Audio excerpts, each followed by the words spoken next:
Oi pessoal, tudo bem? Começa agora mais um Radar da Saúde.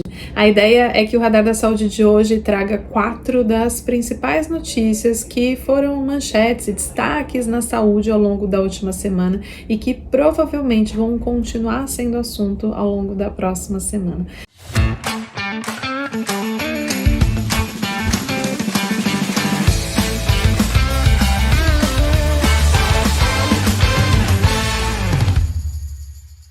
O primeiro tópico de todos é a questão da PEC de transição, que avançou no Senado e agora parte para a Câmara para ter o ok dos deputados. Embora a PEC de transição sirva especificamente ali para garantir os programas sociais e também o aumento do salário mínimo, isso também deve ter um impacto direto na saúde para custear programas como o Farmácia Popular e as campanhas de vacinação, que são dois dos grandes tópicos que estão sempre ali em alta na equipe de transição, né, como sendo os temas mais urgentes. Então, essa notícia ainda vai evoluir bastante até o final do ano, mas é um tema que já teve um avanço e que provavelmente demonstra que a gente vai ter esse caminho ali para a saúde em 2023. O segundo tópico que eu queria trazer aqui para vocês é o debate sobre o novo ministro da Saúde, ou seria a nova ministra da Saúde.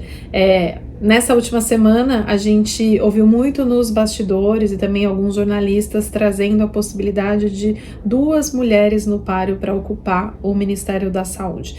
Lembrando que o presidente Lula deve definir isso ainda na semana que vem, provavelmente a partir do dia 13 ele vai começar a nomear os ministros, e eu ainda não falei o nome das 2 mulheres, né? Mas uma delas é a Anísia Trindade, que é a presidente da Fiocruz, no Rio de Janeiro, e a outra é a Ludmila Ajar, que é cardiologista e intensivista. O nome das 2 mulheres tem circulado, embora que circular não significa que elas serão escolhidas, né? E tem outros nomes ali que também continuam em alta, inclusive fortalecendo essa ideia de trazer ex-ministros do próprio governo do PT. Então é um assunto que a gente está acompanhando, que a gente sabe que vai avançar ainda bastante, ainda esse ano. Então, dezembro, embora as pessoas estejam no clima, né, de que já acabou, a gente tem bastante coisa para acontecer na saúde. O terceiro tópico, falando em mudança, né, em transformação, tem um tema que tem circulado muito no campo da saúde, que é a questão da criação de um complexo industrial da saúde.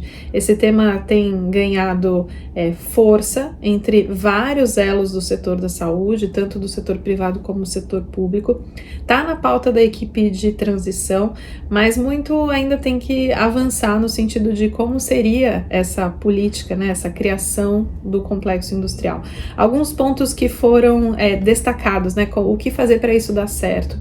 A gente tem uma reportagem especial que foi publicada essa semana, então depois coloco o link para vocês acompanharem, se vocês quiserem ler.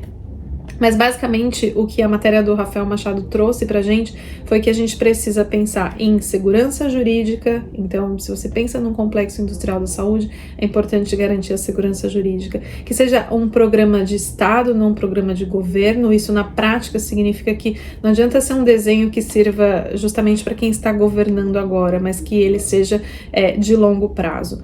Uma outra questão é que o Ministério da Saúde, nesse novo contexto desse novo complexo industrial, que o Ministério da Saúde seja o principal comprador, ou seja, como que a gente pensa numa política industrial e num complexo industrial para que ele funcione, né? Esses 3 pontos são primordiais para que isso avance. Agora, a outra questão que eu acho que é importante a gente pensar aqui como reflexão é o que vai ser prioridade, né? Quando a gente fala de saúde, a gente tem muitos caminhos para imaginar. Se mostrou um tema urgente, principalmente ao longo da pandemia, a gente viu que faltou de tudo aqui, né? Faltou desde medicamento e vacina até coisas mais básicas como máscara, luva, seringa. Então, tem muitas frentes para serem atacadas. Essa com certeza vai ser uma pauta do novo ministro ou ministra a partir do ano que vem. E o quarto tópico que eu queria trazer para vocês é a questão da oncologia. Nessas últimas 2 semanas a gente teve bastante novidade nessa área. Primeiro, a DASA inaugurou um centro de oncologia lá no Rio de Janeiro, com investimento de mais de 100 milhões de reais. E recentemente também o Hospital Albert Einstein anunciou anunciou também um centro de oncologia e hematologia com investimento de R$1 bilhão. Essas duas iniciativas se juntam a outras iniciativas que foram também anunciadas ao longo do último ano, tanto o Fleury quanto o Hospital Sírio-Libanês também anunciaram iniciativas na oncologia. E toda essa tendência é confirmada por um relatório do BTG Pactual, que mostrou que o investimento em oncologia vai continuar forte ao longo dos próximos anos. Isso acontece, obviamente, porque a gente tem que desenvolver isso aqui no nosso país, né? Tanto o atendimento, como a pesquisa, quanto o treinamento de profissionais, mas também porque há uma mudança no perfil da população, né? A gente tem uma população que está envelhecendo, a gente vai ver um aumento das doenças crônicas e o envelhecimento também está atrelado a uma maior incidência do câncer. Então, esse é um assunto que vai ser um assunto de saúde e as instituições já estão se preparando para esse novo cenário. Então, gente, é isso. Esses foram os 4 tópicos que eu quis trazer aqui para vocês no Radar da Saúde de hoje. Vamos lá. PEC da transição, novo ministro ou ministra da saúde, o complexo industrial da saúde e essa tendência da oncologia. Eu espero que vocês estejam gostando desse quadro. Se vocês tiverem dúvidas, sugestões, vamos conversando por aqui. A gente se vê. Até mais.